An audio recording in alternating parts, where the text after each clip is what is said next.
Sharon found the pawn ticket in the pocket of Gary's old jacket, buried beneath a stack of unpaid bills. The engraved serial number on the back was one she knew by heart. It belonged to her father's Purple Heart. Dad's service number from the Purple Heart. She had been cleaning his spare bedroom as a favor. Now the mess felt like evidence of a crime. Gary pawned Dad's medal. He actually pawned it. The ticket was dated 3 weeks ago. The redemption window was 30 days, and it had already expired. What about the silver star? The bronze star? She yanked open drawers, searched under the bed. No velvet cases, no ribbons, just silence.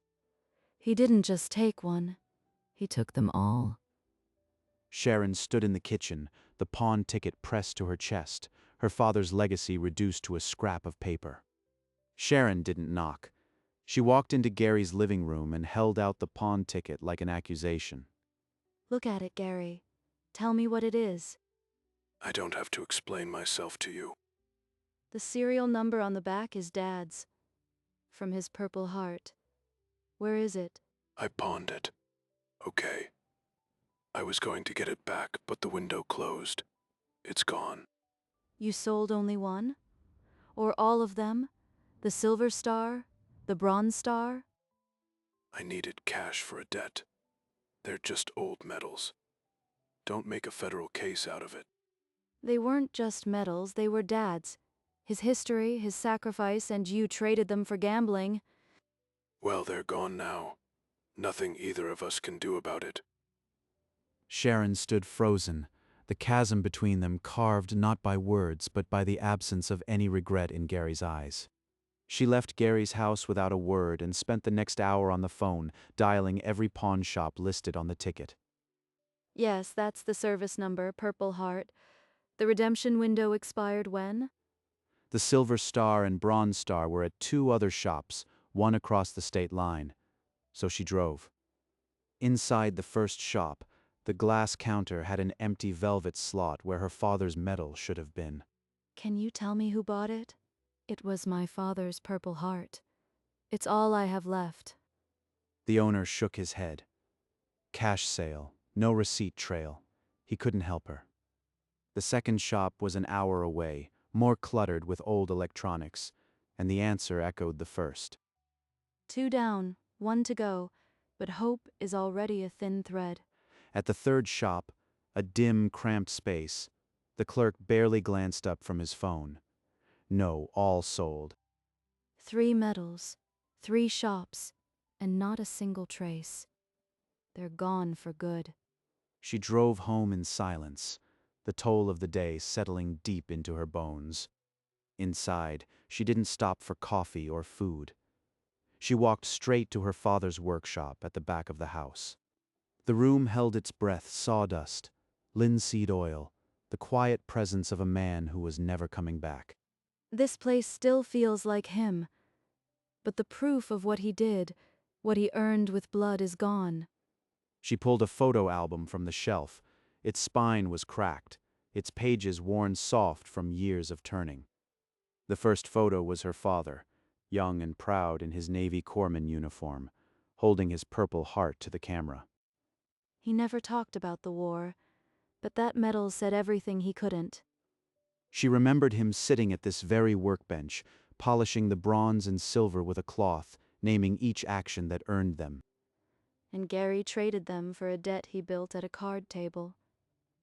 She lowered herself into her father's old chair, the album pressed to her chest, and let the silence swallow her whole. Sharon drove back to Gary's the next evening. She didn't call ahead. She didn't want to give him time to build new lies. I went to every pawn shop, Gary. The windows expired, the medals sold.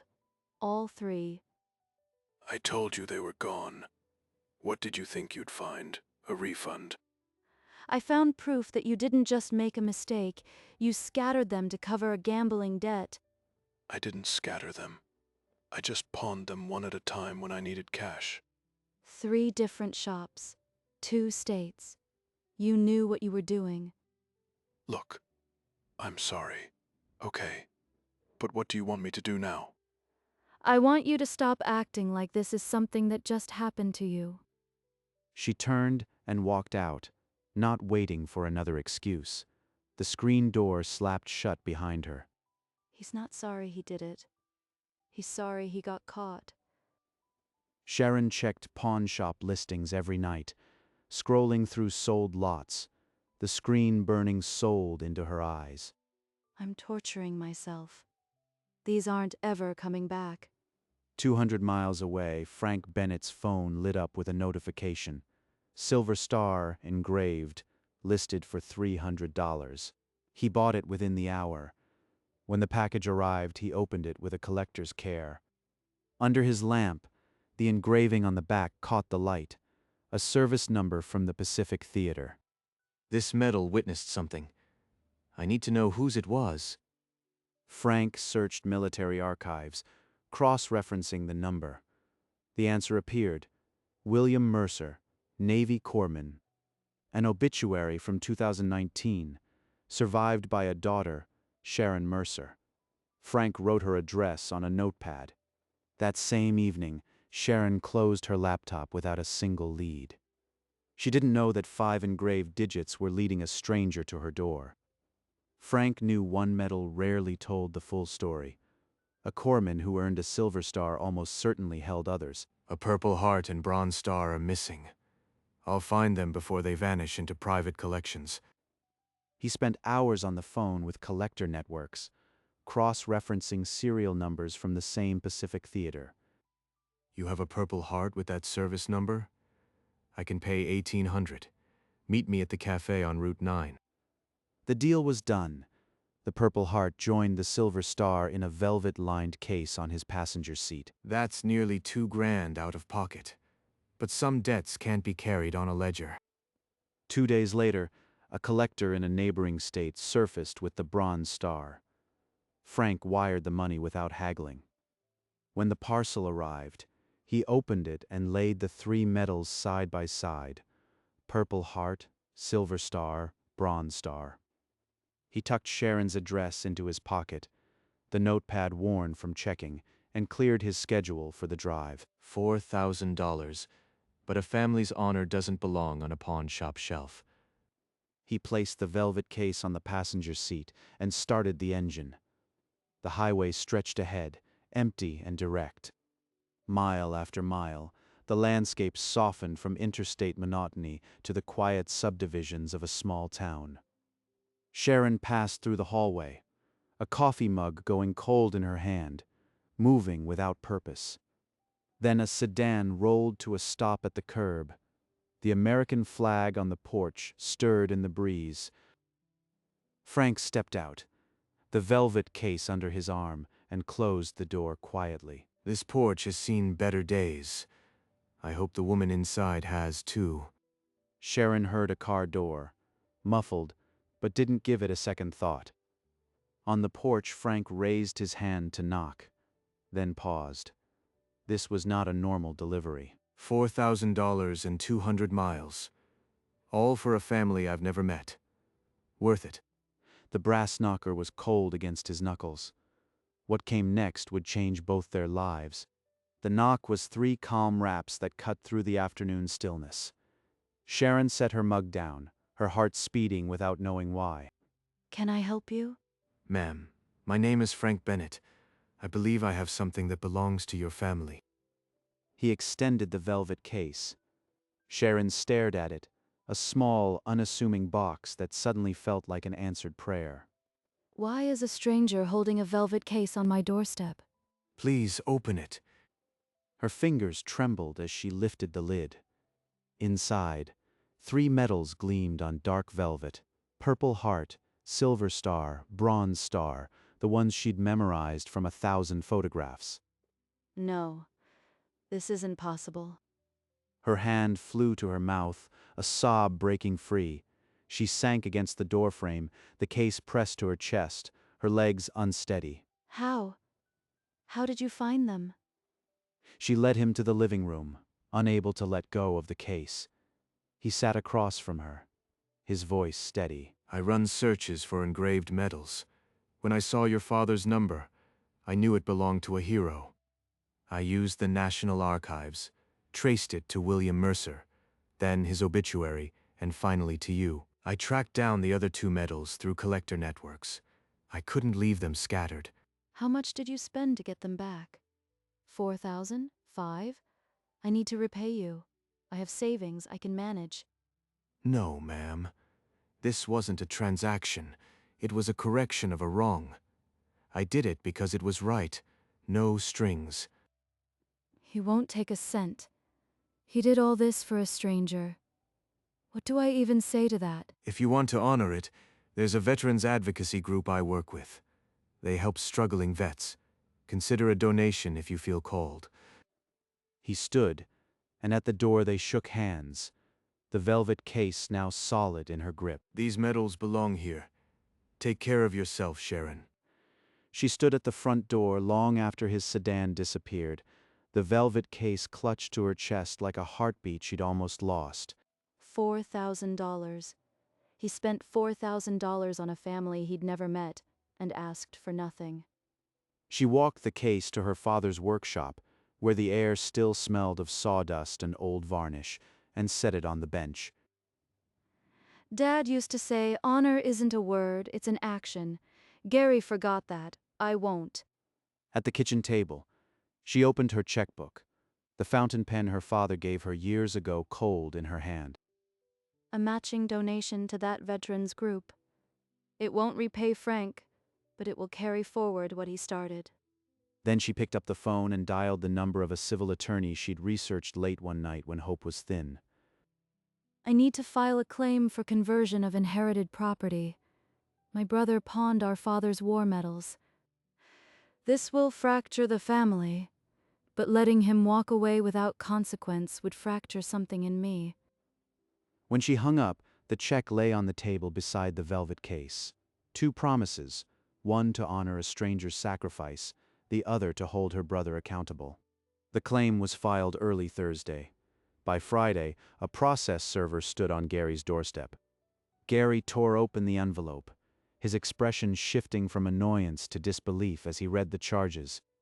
He phoned Sharon from his dark living room, the papers crumpled in his fist. A lawsuit, Sharon? You're dragging me to court over some old ribbons? We're blood. His voice broke on the last word, anger giving way to something raw. Blood doesn't excuse you, Gary. You sold Dad's medals to feed a habit. That's not nothing. I didn't do this to hurt you. I did it because you need to look at what you've become. Silence swallowed the line. Gary's breath came unsteady, all bluster gone. Then the call ended, not with a slam, but a slow, deliberate press of a button. He sat alone in the darkness, the complaint heavy, the weight of his choices finally bearing down. A week later, Gary's attorney delivered a proposal: settle the claim, avoid court. Sharon listened without interrupting. He goes to a certified gambling treatment program, and the case pauses. No shortcuts. Gary resisted at first, said he could quit on his own, but when his options narrowed, he signed the agreement. His first morning in the treatment center, he sat in a circle of strangers, a cheap binder on his lap, and no idea how he'd ended up there. This isn't a jail cell, but it feels like one. Maybe that's the point. Sharon received a call from the program director. He's compliant. Early days, but he's showing up. Showing up is more than he's done in years. That counts for something. That Friday, her phone rang again. Gary's voice was hoarse but steady. I'm not asking you to forgive me yet. Just thanks for not letting go completely. Sharon set the phone down, the sound of his voice settling somewhere between hope and heartbreak. The check arrived at the Veterans Advocacy Group on a Tuesday. Frank saw Sharon's name on the donor line and paused. He called her that same evening, his gravelly voice carrying something warmer than duty. Sharon, the group received your gift. It's exactly $4,000. You matched it. You wouldn't let me pay you back, but I couldn't just let it sit. So I paid it forward, the way you did. Your father's medals drew me in, But the man behind them, a Navy corpsman who pulled wounded men off a beach under fire. That's what made me drive. He never wanted recognition, but he'd be glad someone remembered the men he served with, not just the medals. He raised someone who understands honor isn't a transaction. That's worth more than any medal. Silence hung between them, not empty but full. Two strangers who now shared a debt that wasn't measured in dollars. You know, I almost gave up looking. I thought they were gone forever. Sometimes all it takes is one person who won't let go. You were that person for your dad, Sharon. He'd be proud. She walked into the workshop carrying a jewelry polishing cloth from her dresser. The Purple Heart went first, its enamel dulled by years in drawers and pawnshop shelves. Dad said neglect hurts metal more than time. I'm learning what he meant. She worked with the same slow precision he'd taught her on Saturday mornings when she was a child. The silver star needed less work, but she lingered, tracing the engraving Frank had first noticed. A stranger saw these numbers and knew they mattered. Gary saw them and saw a payout. When all three were clean, she opened the shadow box frame, lining its felt backing with a small folded flag.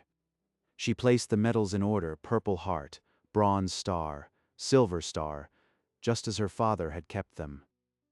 Almost 60 years he wore these, then kept them safe.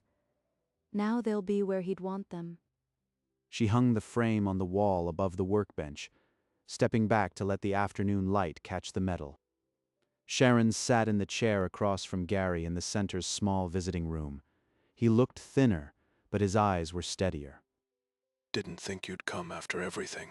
I didn't think I would either, but I had to see if my brother was still in there somewhere. A long silence stretched, not hostile but heavy with everything they'd never said. In group yesterday, a guy said addiction makes you blind. I couldn't see what I was doing to you, to Dad. I'm not making excuses. I'm sorry, Sharon. Really sorry. You didn't just hurt me, Gary. You erased a piece of Dad. That's going to take time. I know I can't fix the past, but I'm trying to fix me. That's all I can offer right now. That might be enough. Not forgiveness, but a start. She stood, and he didn't ask her to stay. But the door between them felt a little less sealed than it had in weeks. Months later, a local reporter called Sharon. Word of Frank's cross-country drive had reached the newsroom. She simply told the facts. Her brother's addiction, the pawn tickets, the stranger who wouldn't take a dime. People need to know these aren't just collectibles. They're pieces of a family's soul. The article ran on a Sunday. It mentioned Frank and the veterans group that had inspired the donation. Frank called her the next morning, his voice gruff but pleased. The office was buzzing. Sharon, the article has got people talking. 3 families asked us to help track down their relatives' medals. That's wonderful. It was never just about my father's medals. It's about all of them. A follow-up piece quoted Frank. A medal's value isn't in the medal. It's in the memory it protects. Sharon clipped the article and tucked it into the photo album beside her father's picture. The world knew a little more about her father now, but the truest honor hung on the workshop wall, waiting for no headline. Evening came slowly to the workshop, dust motes suspended in the last slant of amber light. Sharon pushed the door open without a sound. This room still breathes with him. The medals are back, but he's not. She touched the edge of the shadow box, then the photograph beside it. Her father, young, holding the same Purple Heart.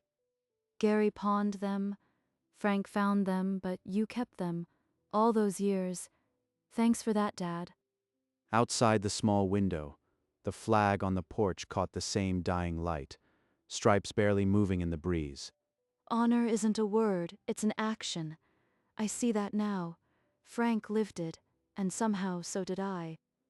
She didn't need to speak these thoughts aloud. The room understood. It had soaked up decades of quiet pride. Some wounds don't close all the way. Gary may still stumble, but this is whole. She pulled the old stool close and sat beneath the medals, not as a woman who had lost, but as one who had fought to bring something home. The light faded to a deep gold, and for the first time since she'd found that pawn ticket, Sharon exhaled fully, finally. Late one evening, in the quiet corner of the treatment center library, Gary pressed pen to paper. He wrote, "Sharon, I'm not good with words, but they tell us here that honesty is the first step. I pawned Dad's medals not because I didn't care, but because I couldn't see past the next bet. You forcing me into treatment was the hardest thing you could have done, and also the kindest." Sharon found the envelope in her mailbox 3 days later, the handwriting tight and careful. He actually wrote, not a phone call, a letter. This feels real. "Thank you for not giving up, even when I gave you every reason to." That's the Gary I used to know. Maybe he's still in there. She folded the letter and slipped it into the box where she kept her father's old correspondence. A small, sad smile crossed her face, not forgiveness yet, but the door she'd left open now had light coming through. In the end, the medals found their way back to the workshop, hanging exactly where William Mercer had always kept them. The Purple Heart, Silver Star, and Bronze Star sat together again, not as commodities but as witnesses to a life of quiet courage. Beside them, a photograph of the young corpsman reminded anyone who entered that these ribbons were earned under fire. The workshop stayed as it had always been, sawdust on the floor, tools resting, the scent of varnish and memory. Outside the small window, the American flag stirred in the evening breeze, a quiet sentinel. Sharon had learned that honor isn't about clinging to the past, but about refusing to let it be erased. She could still feel the pawn ticket's weight, but it no longer defined her, the medals did. And Gary, miles away, was not yet forgiven, but he was no longer beyond reach. Some stories don't end with a triumphant crescendo, just a quiet returning of what was almost lost. That was enough. In the quiet of the workshop, the medals didn't gleam for glory, they gleamed for a story that refused to be forgotten. William Mercer never spoke of the deeds that earned those ribbons, but they spoke for him across generations. And Frank Bennett, a stranger who could have looked away, chose to drive 200 miles to make a family whole. His act wasn't about debt or repayment, it was about recognizing that some things are worth more than money can measure. Sharon's decision to hold Gary accountable was not cruelty. It was the same honor her father taught, demanding that her brother face what he'd become. That was love, too, the kind that refuses to let you drown in your own worst choices. As for Gary, a letter isn't a promise, but it can be the first honest step when honesty has been absent for years. In a world where too much is disposable, these medals remind us that sacrifice leaves a mark that no pawn ticket can erase. Medal and ribbon may tarnish, but honor once given, once received, outlives everything. And in a small workshop, under a flag still flying, a daughter proved that some things are worth bringing home. The workshop settled into stillness, its work done. The metal case caught the last slant of sun, each ribbon a silent testament. William Mercer's photo watched over them, a guardian of memory. Outside, the flag on the porch barely moved in the evening calm. Sharon had returned to the house, leaving the workshop to its quiet reconciliation. The Purple Heart, Silver Star, and Bronze Star would stay there, not as trophies, but as promises kept. And Gary was learning that second chances are built one honest day at a time. Frank had driven back home, his collection richer not in objects but in meaning. The screen door of the workshop creaked in the breeze, a sound as familiar as an old prayer, and the medals, like the memory of the man who earned them, remained.